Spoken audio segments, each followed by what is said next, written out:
There is an old man sitting alone on a park bench in Rome. It is the year 170. His hands are trembling, not from fear but from age. His joints ache. His eyesight has dimmed. And yet, in his private journal that night, he writes something extraordinary. He writes that his body is failing him, piece by piece, day by day, and that this is exactly as it should be. That old man was Marcus Aurelius, Emperor of Rome, and he understood something almost nobody understands today. He understood that aging is not a tragedy to be feared. It is a craft to be mastered. And in the next 30 minutes, you are going to learn exactly how he mastered it, along with 6 other timeless habits that the greatest Stoic philosophers in history used to grow old with strength, clarity, and peace, instead of decline, fear, and regret. If you have ever looked in the mirror and felt a quiet dread about growing older, if you have ever watched a parent or grandparent fade and wondered if that is simply what awaits all of us, this video will change how you see the rest of your life. Stay until the end, because the 7th habit is the one that changes everything the other 6 cannot. Welcome to Wisdom of the Stoics, ancient wisdom for the modern mind. On this channel, we take the writings of history's greatest thinkers, men who ruled empires, survived exile, and stared death in the face without flinching, and we translate their wisdom into something you can actually use today. If that sounds like something you need in your life, consider subscribing, because we release new episodes on how to live with strength and clarity every single week. Let's talk honestly about aging for a moment, because most of us have been lied to about it. We have been told a story, mostly by advertising, mostly by fear, that aging is something that happens to us, that it is a slow theft, that one day you are strong and capable and full of plans, and the next day, seemingly overnight, you are diminished, weaker, slower, forgotten. This story is so deeply embedded in modern culture that most people spend their 40s and 50s in a kind of low-grade panic, watching the years tick by, trying to outrun something that cannot be outrun. But here is the truth the Stoics discovered over 2,000 years ago, a truth modern science is only now beginning to confirm. Aging is not something that happens to you. Aging is something you participate in. The body will change.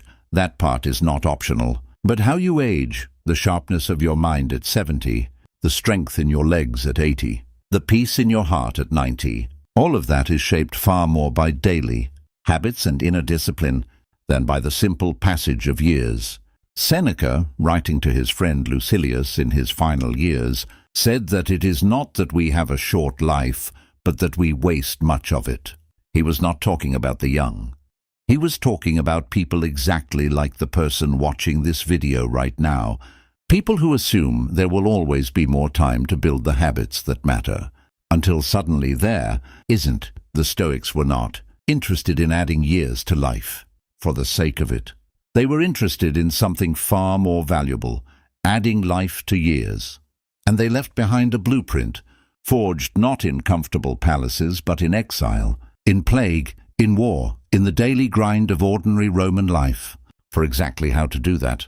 So today, we are going to walk through 7 golden habits, 7 daily disciplines drawn directly from Marcus Aurelius, Epictetus, and Seneca that were used by people who lived hard lives in a hard world, and who nonetheless grew old with remarkable vitality of mind and spirit.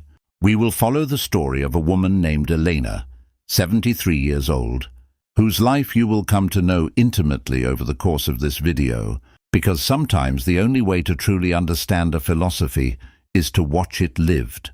Let's begin. Habit 1. Train the body like you train the mind. Elena used to believe that exercise was for the young, that once you passed 60, the best you could do was preserve what was left, move carefully, avoid injury, and otherwise sit still and let time do what time does. This belief nearly cost her everything. At 68, after a fall in her kitchen left her with a fractured hip, she spent 4 months in a wheelchair, and during those 4 months, she watched her strength evaporate at a terrifying speed. It was during her recovery that her grandson, a physical therapist, gave her a book of Marcus Aurelius's private writings, the Meditations, and inside she found a sentence that stopped her cold. Marcus wrote to himself that the body must be treated with the same discipline as the mind, not indulged, not neglected, but trained, because a weak body drags a strong mind down with it into confusion and despair. This was not an abstract idea for Marcus. He ruled an empire while suffering from chronic illness, likely a form of stomach ailment that plagued him for most of his adult life. He fought wars on the frontier in his 50s, sleeping in military tents in freezing weather. He did not have the luxury of treating his body as an afterthought, because his body was the instrument through which everything else in his life had to happen. And this is the first golden habit the Stoics teach us about aging. The body is not separate from the mind. It is the vessel that carries the mind through the world. And neglecting it is not humility. It is a slow form of self-betrayal. Here is what makes this habit so powerful, and so different from the way modern culture talks about fitness and aging. Modern culture tells older adults to take it easy, to rest, to accept decline as the natural order. The Stoics believed the opposite. They believed that physical discipline was a moral practice, not a vanity project. Epictetus, who himself lived with a permanently disabled leg, likely the result of an injury sustained during his years as a slave, never used his disability as an excuse to abandon physical discipline. He walked. He trained his students to endure cold and discomfort, and he insisted that the body, whatever condition it was in, should be pushed toward its fullest capacity, not its most comfortable limit. Elena took this seriously. After her recovery, once she was cleared by her doctors, she did not return to stillness. She began walking every single morning, rain or shine, starting with 5 minutes around her block. Within a year, she was walking 3 miles a day. She added resistance training with light bands twice a week, something her doctor initially worried about and then later celebrated, because her bone density stopped declining and actually began to improve. Here is a fact that should genuinely astonish you. Modern research on muscle physiology has confirmed that skeletal muscle remains remarkably responsive to resistance training well into a person's 90s. Studies on nonagenarians who began strength training for the first time in their lives showed measurable increases in muscle mass and strength within just 12 weeks. The body Marcus Aurelius described, one that responds to discipline regardless of age, is not ancient superstition. It is biological fact that science took 2,000 years to catch up with. But there is a deeper layer to this habit that goes beyond muscles and bone density. When Eleanor committed to daily movement, something shifted in her that had nothing to do with physical strength. She described it to her grandson this way. For the first time since her fall, she felt like she had agency again. She was not a passenger in her own decline. She was an active participant in her own life. This is precisely what Marcus Aurelius meant when he wrote that we should treat the body as something entrusted to our care, like a soldier entrusted with a post he must not abandon. The daily walk, the daily stretch, the daily movement, however small, is not just physical maintenance. It is a declaration made fresh every single morning that you have not surrendered. If you are watching this and thinking that you are too old to begin, or too out of shape, or that the window has closed, I want you to sit with this question for a moment, and if it moves something in you, drop it in the comments below, because this community deserves to see it. What is one small physical habit you have been putting off, telling yourself you will start someday? Because the Stoics would tell you that someday is not a day of the week, and the only day discipline has ever existed is today. Habit 2. Master what you can control. Release what you cannot. There is a particular kind of suffering that comes with growing older, one that has nothing to do with the body and everything to do with the mind. It is the suffering of grief compounded again and again as friends pass away, as the world changes in ways you no longer recognize, as your own capabilities shift and sometimes diminish. Elena experienced this most sharply not through her hip fracture, but 3 years later, when her husband of 41 years, a man named Thomas, passed away suddenly from a heart attack while gardening on an ordinary Tuesday afternoon. In the weeks that followed, Elena told her grandson that she felt like the ground beneath her had simply vanished. Everything she had built her daily life around, decades of shared routines, shared decisions, shared silence, was gone in an instant. And it was during this period of raw grief that she returned to the philosophy that had already begun reshaping her physical life, and found something she needed even more urgently: Epictetus's central teaching, the dichotomy of control. Epictetus taught his students, many of whom were also grieving, exiled or enslaved, that all things in life fall into one of two categories.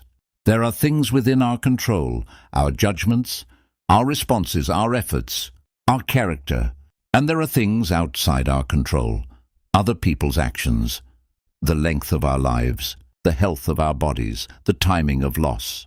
He said that the entire source of human misery comes from confusing these two categories, from trying to control what cannot be controlled, and from neglecting what can. This teaching did not make Elena's grief disappear, and it was never meant to. The Stoics were not advocating for emotional suppression, whatever popular caricatures suggest. Marcus Aurelius himself wept over losses in his own life. But what this teaching gave Elena was something different. It gave her permission to stop fighting the unfightable. She could not control that Thomas had died. She could not control the timing, the suddenness, the unfairness of it happening on an ordinary Tuesday instead of some dramatic, prepared-for moment. But she could control how she met each day afterward. She could control whether she isolated herself or reached out to her daughter. She could control whether she let her grief calcify into permanent bitterness or allowed it to soften slowly into a kind of grateful sorrow, the sorrow of having loved someone worth grieving. This is where the Stoic approach to aging becomes radically different from the anxious, control-obsessed approach so common today. So much of modern anti-aging culture is built on an exhausting, ultimately doomed attempt to control the uncontrollable, to control how the skin looks, to control every biomarker, to control the exact number of years lived, as if life were a project that could be engineered into permanence. The Stoics would say this entire approach is misdirected effort, spent trying to command a storm instead of learning to build a sturdier house. The truth is that some physical decline is simply outside anyone's control. Genetics play a role no discipline can fully override. Loss is guaranteed to visit everyone who loves deeply enough to risk it. Trying to control these things is a war you cannot win.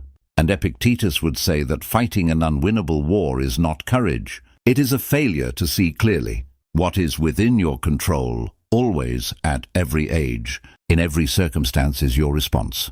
Marcus Aurelius wrote that you have power over your mind, not outside events, and that realizing this is where you find strength. For Elena, this became a daily practice, not just a comforting idea. Each morning she began asking herself a simple question drawn from this philosophy: what today is within my power, and what today must I release?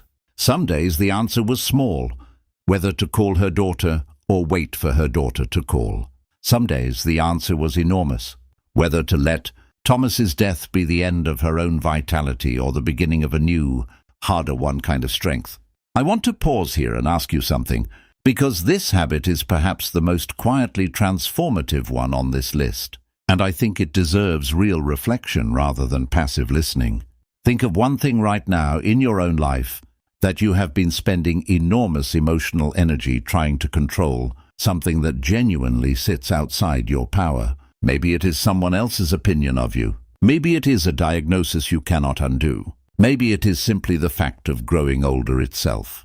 Consider just for a moment what might change in your daily peace of mind if you set that particular burden down and picked up instead the only tool that has ever truly been yours to wield: your own response. If this idea resonates with you, let us know in the comments, because this channel exists to have exactly this kind of conversation with people who are ready to think differently about the years ahead of them. Habit 3. Practice the view from above. There is a meditative technique that Marcus Aurelius returned to again and again in his private writings, one that modern psychologists have since studied and validated as a powerful tool for reducing anxiety and increasing perspective. Though the Stoics had no laboratories, no brain scans, only careful, disciplined introspection. Marcus called it the view from above.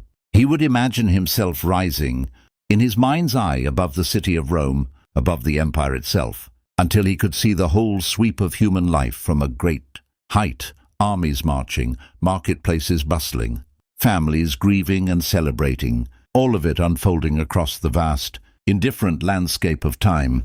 From that height, he wrote, our individual worries, our status, our appearance, even our fear of death shrink down to their proper size. Elena discovered her own version of this practice almost by accident, roughly 8 months after Thomas's death. She had taken up a habit, recommended gently by her grandson, of sitting outside each evening as the sun went down, and simply watching the sky change. At first this felt indulgent, even strange, an old woman staring at clouds. But over weeks, something shifted in her. She began to notice how small her daily anxieties felt against the enormity of the sky. The fear she carried about her own mortality, the low hum of dread that had followed her since Thomas's passing, began slowly to soften into something closer to acceptance, even wonder. This is precisely what Marcus Aurelius was describing. He wrote that all things are woven together, and the web is holy, and that no part of it is out of harmony with any other part, that everything is connected, and everything passes into everything else. This was not depressing to him.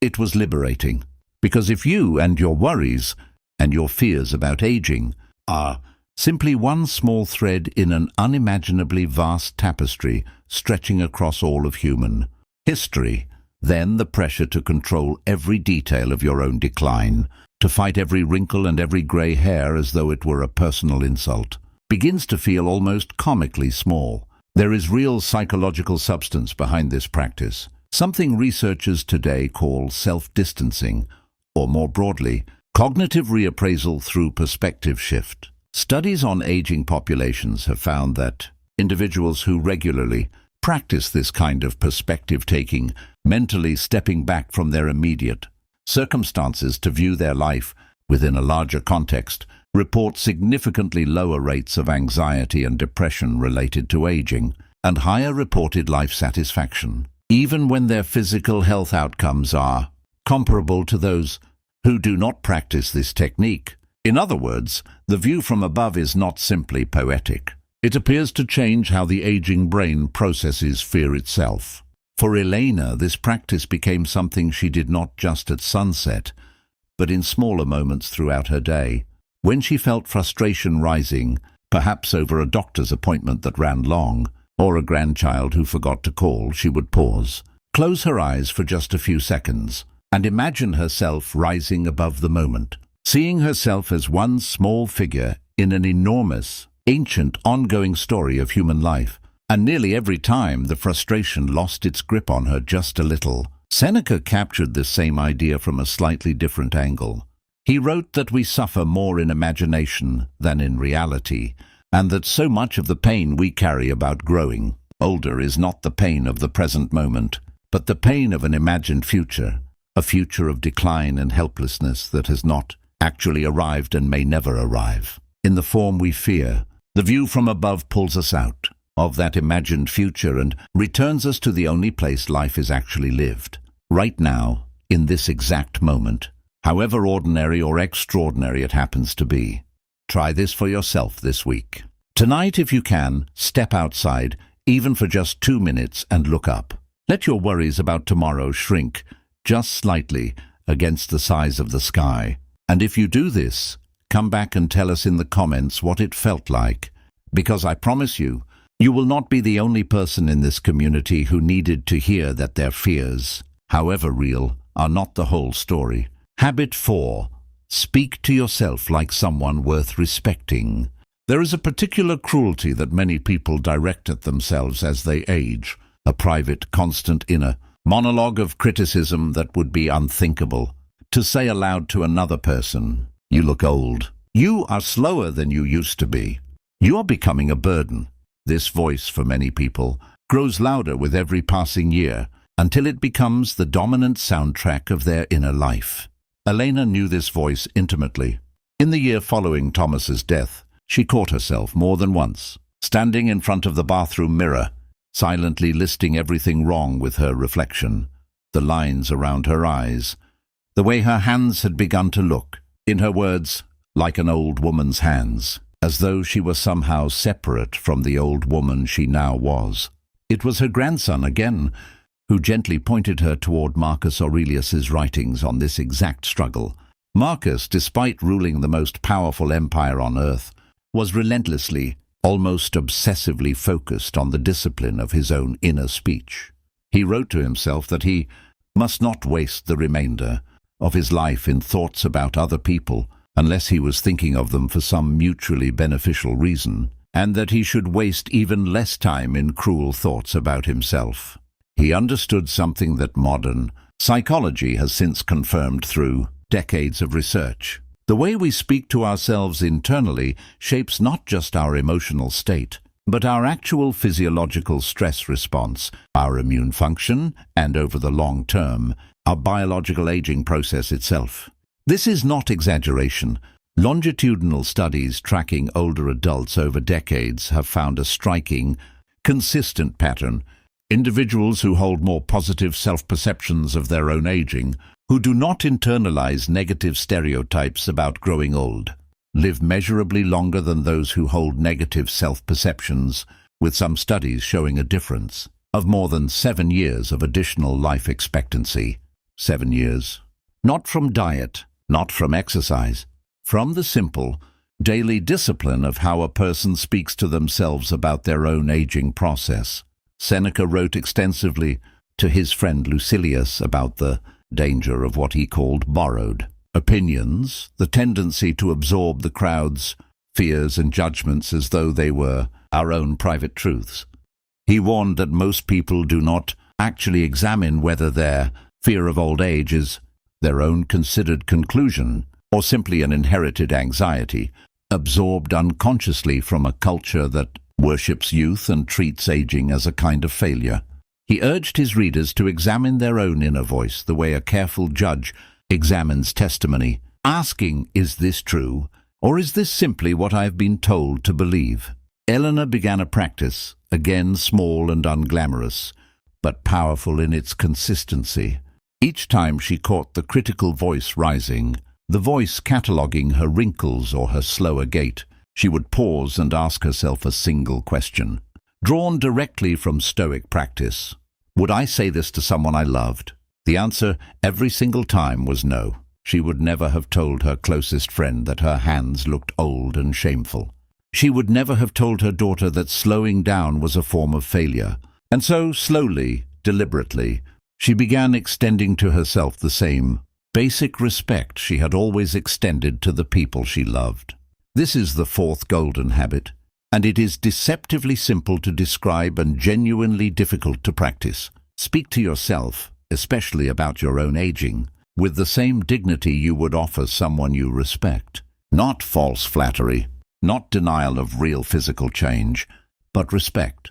The kind of respect Marcus Aurelius insisted on showing to every person he encountered, extended inward to the person he saw in the mirror each morning. A person growing older in an empire that was also slowly changing beneath him. I want to ask you honestly, and I hope you will be honest with yourself and with this community, in the comments below, because so many people carry this quietly and never say it out loud. What does your inner voice say to you about your own aging? Is it a voice of respect or a voice of quiet contempt? Naming it, simply naming it, is often the first and most important step toward changing it. Habit 5. Find your daily work. One of the most persistent modern myths about aging is the idea that the ultimate goal of a long, working life is complete permanent leisure. Retire, rest, relax, and let the remaining years simply pass in comfortable idleness. The Stoics would have found this idea not just mistaken, but genuinely dangerous. Seneca, in his famous essay on the shortness of life, described people who spend their entire working years anticipating retirement as though life truly begins the moment obligation ends. And he observed something sharp and uncomfortable. Many of these people, once they finally reach that longed-for leisure, discover they no longer know what to do with themselves. That idle time without purpose curdles quickly into emptiness, and sometimes despair. Elena had spent 38 years as a schoolteacher before retiring at 63, 5 years before her fall.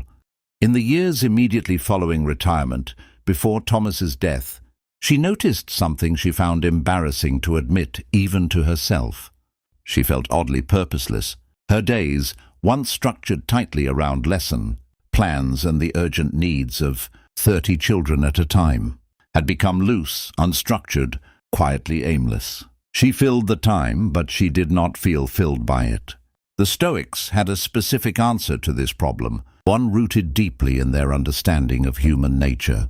They believed that human beings are, by nature, purposeful creatures, that we are, in Marcus Aurelius's words, made for cooperation and contribution, the way the parts of a body are made to work together toward the health of the whole.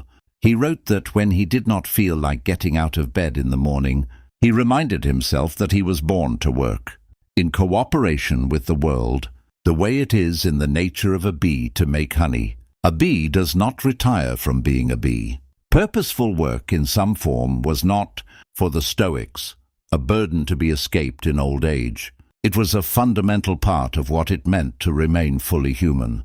This does not mean the Stoics were advocating for continuing to work a demanding career indefinitely, or that leisure has no place in a well-lived life. What they meant by daily work is something broader and more personal, some form of daily engagement, some project, some contribution, some purpose that pulls a person out of bed each morning with a reason, however modest, to be present in the world. For Marcus Aurelius, even as emperor of the known world, this daily work included his private philosophical writing, done in the quiet hours before dawn, a discipline he maintained his entire life, war camps included. Elena found her own version of daily work almost by accident.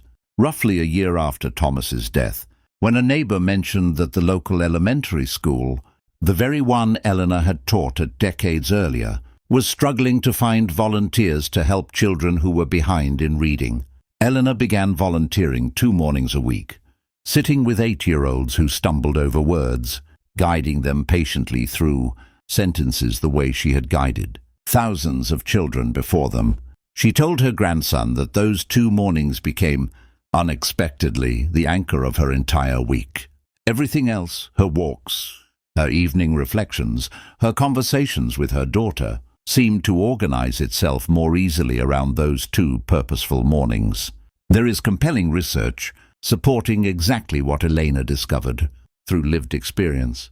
Studies of older adults who maintain some form of regular purposeful activity, whether paid work, volunteering, caregiving, creative projects or mentorship, consistently show lower rates of cognitive decline, lower rates of depression, and in several long-term studies, measurably lower mortality rates compared to demographically similar peers who do not maintain such activity.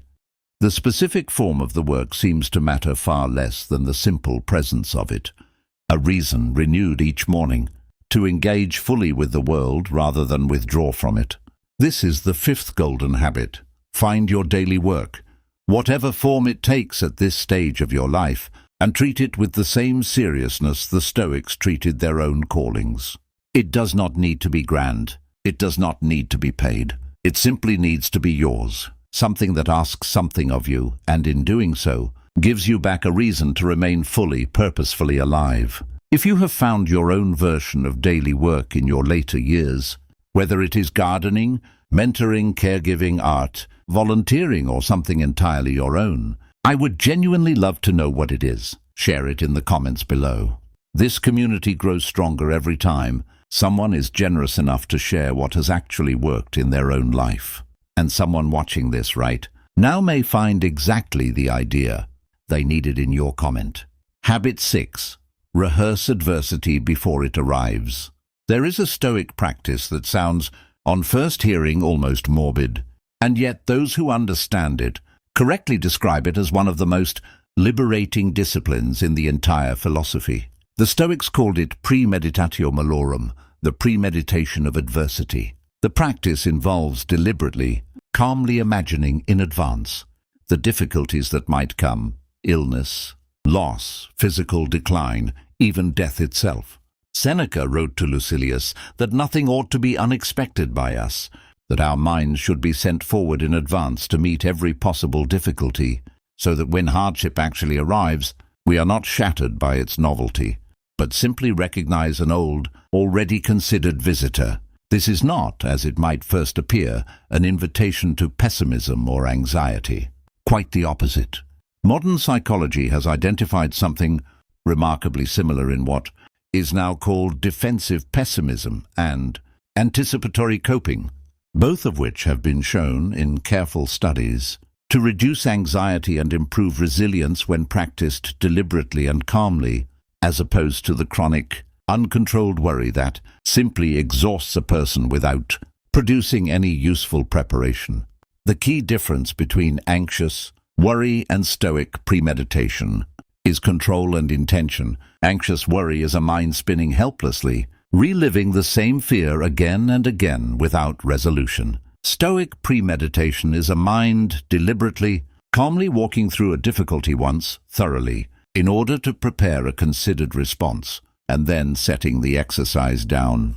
Eleanor's encounter with this habit came, again, through grief, though this time not her own.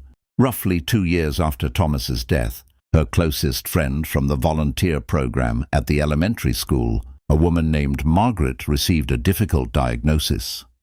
Watching Margaret navigate the uncertainty of what came next, Eleanor found herself, for the first time in years, truly afraid, not of her own aging, which she had made a kind of uneasy peace with, but of losing another person she deeply loved.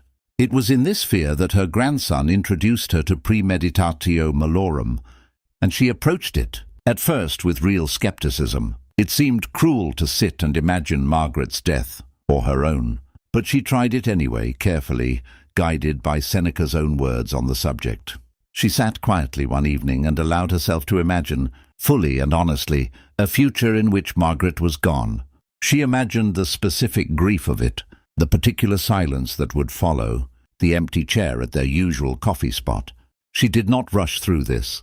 She let herself feel it, completely, for perhaps 15 minutes. And then, something Seneca had described precisely happened. The fear did not disappear, but it lost its formless, overwhelming quality. It became a known thing, a considered thing rather than a shapeless dread lurking at the edge of every good moment she still had with Margaret. More than that, Elena found that the exercise sharpened her gratitude for the present, in a way nothing else had. Marcus Aurelius wrote that we should embrace the things that happen to us as if we had asked for them to happen, and that this reframing, difficult as it sounds, changes our entire relationship with hardship. By rehearsing the loss of Margaret in advance, Elena found herself, paradoxically, more present with Margaret in the time they did have, less distracted by trivial irritations, more attentive to the actual conversations they were having in the actual mornings they still shared. This is the 6th golden habit, and it is perhaps the most misunderstood of the 7, precisely because it sounds dark on first encounter. Rehearsing adversity is not inviting suffering into your life prematurely. It is meeting suffering on your own terms, calmly, deliberately in advance, so that when it does arrive, as it eventually does for everyone, you are not meeting it for the first time in a state of total unpreparedness. It is, in a strange and very stoic way, an act of love, both for yourself and for the people you might one day have to let go of. I know this section may have touched something difficult for some of you watching, and if it has, I want you to know that is not a coincidence. And it is not something to look away from. Take a moment, if you are able to, and consider one difficult thing you have been avoiding thinking about entirely. You do not need to dwell on it forever. Just 15 honest minutes, the way Elena did, might change your relationship with it more than years of avoidance ever could. Habit 7. Live each day as a complete life. We have arrived finally at the habit I promised you at the very beginning of this video, the one that does not simply add to the other 6, but transforms how you understand every single one of them. And to explain it properly, I need to take you back to Marcus Aurelius one final time and to a passage. He wrote to himself that may be the single most important sentence in the entire Stoic tradition on the subject of aging. Marcus wrote that we should live as though we might depart from life at any moment, and that we should regard the present moment not as a fragment of some larger, ongoing story, but as a complete life in itself, one that could, in principle, stand entirely on its own. This idea, at first glance, might seem like simple memento mori, a reminder that death comes for everyone, useful mostly for generating urgency or fear. But that is a shallow reading of what Marcus actually meant, and it is not how the Stoics themselves understood it. What Marcus was describing was something closer to a complete reorientation of how a person relates to time itself. Most of us, especially as we age, live with an implicit assumption that today is merely a step towards some future completion, that our lives are unfinished projects, always building towards something further down the road. This creates a subtle but constant tension, a low hum of dissatisfaction, because if today only has value as a stepping stone toward tomorrow, then today itself is never quite enough. And this tension becomes acute in old age, when the number of remaining tomorrows visibly shrinks, and the pressure to reach some imagined finish line, some sense of completion, becomes almost unbearable. The Stoics offered a radical alternative. What if today, this exact day, however ordinary, is not a fragment of an unfinished project, but a complete life in itself? What if the goal was never to reach some distant point of completion, but simply to live each day, fully and virtuously, as though it were the whole of your life, condensed into these 16 or so waking hours? Under this view, aging loses its power to threaten you, because you are no longer racing toward a finish line that keeps receding. You are simply living completely today, and tomorrow, when it comes, will be its own complete life as well. Elena arrived at this final habit slowly, over the years following Thomas's death, through her walking, her volunteering, her evenings under the sky, her honest conversations with Margaret about mortality.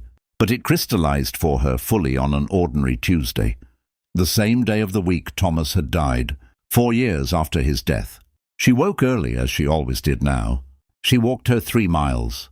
She spent her morning at the elementary school, listening to an 8-year-old sound out the word brave for the first time.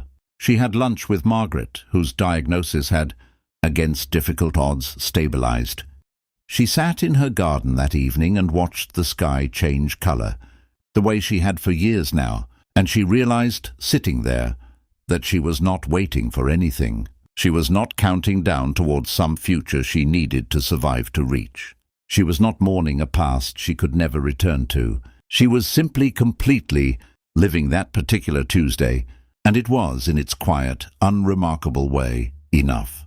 This is what it means to treat each day as a complete life, and it is why this 7th habit transforms the other 6 rather than simply joining them.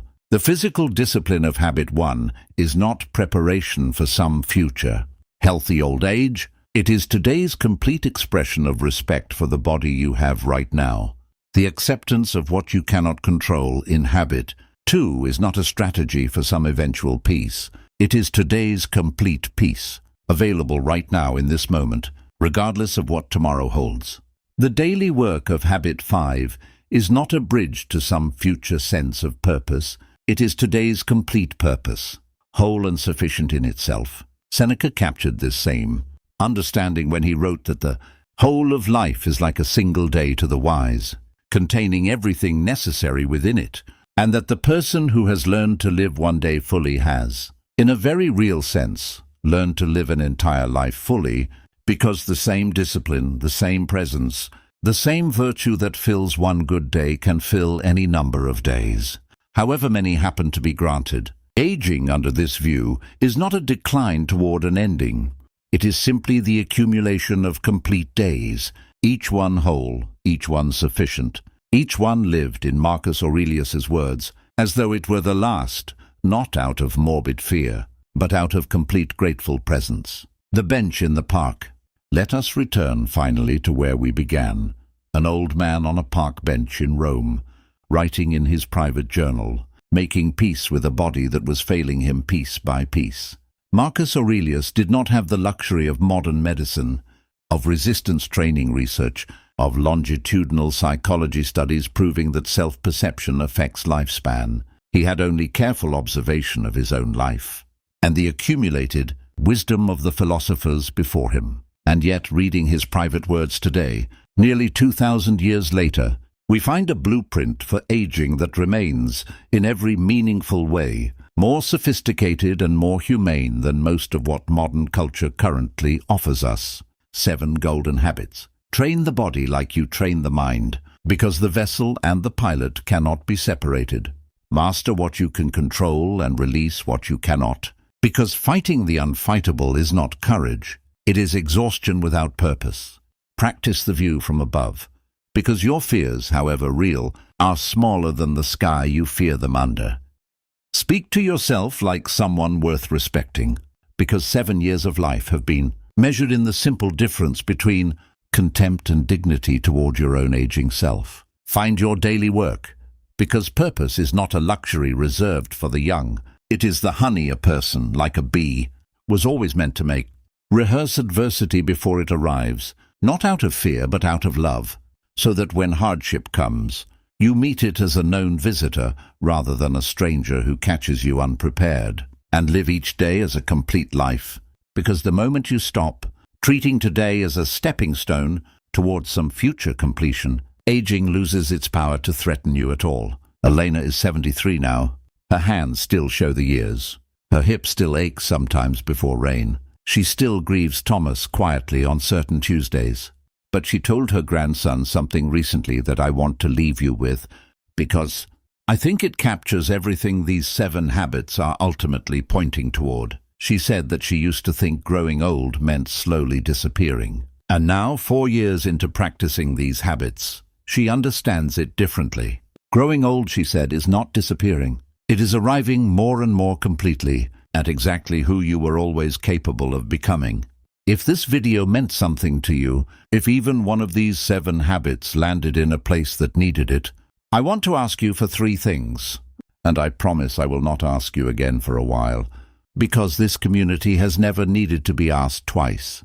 First, if you have not already, subscribe to Wisdom of the Stoics, because we are building something here, week after week, for people who are ready to face life and aging with clear eyes and real strength, rather than fear and denial. Second, leave a comment below telling us which of these 7 habits you most need to begin practicing today, because I read every single one, and so does this community, and your honesty might be exactly what someone else needed to read today. And third, if you know someone, a parent, a friend, someone in your life who is quietly afraid of growing older, share this video with them. Not because they need fixing, but because, like Marcus Aurelius on that bench, like Elena on her Tuesday evening, they deserve to know that the years ahead are not a decline to be feared, but a craft to be mastered, one complete deliberate day at a time. Thank you for spending this time with us. Until next time, this has been Wisdom of the Stoics, ancient wisdom for the modern mind.